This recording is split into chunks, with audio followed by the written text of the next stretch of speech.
Even at the age of 30, Josh Connolly can't forget the childhood days ruined by an alcoholic father. It was like just packed out at the park, yeah. And my dad was really, really drunk, drinking from cans.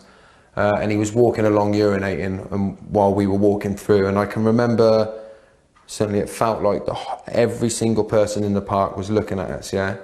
I can remember walking 10 yards in front of my dad and feeling shame, but more so feeling guilt at the fact that I wasn't able to stand next to my dad in solidarity. From the moment he was born, Josh had to live in the shadow of his dad's addiction.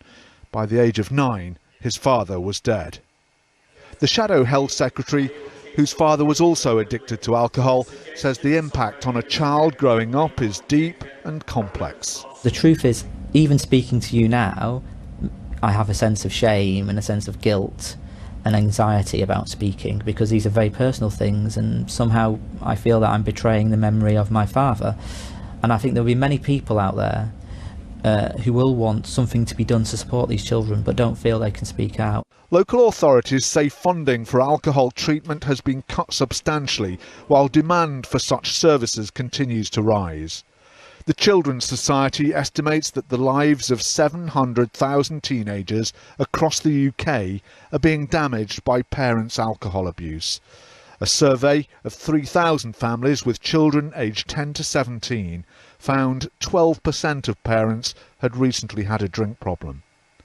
For 3 in 5 of those youngsters, 59%, the same parent also suffers from depression or anxiety. It's really important that there are professionals around to identify these problems and to kind of explore what's going on with the children and young people. We find that peer support groups are really helpful, so having another young person who's going through the same situation. So these are all simple fixes and they don't cost a lot of money, but in times when local authority budgets are so tight, these are the things that disappear.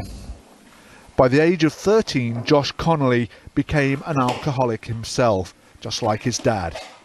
Now teetotal, and with children of his own, he can only pray that the cycle has finally been broken.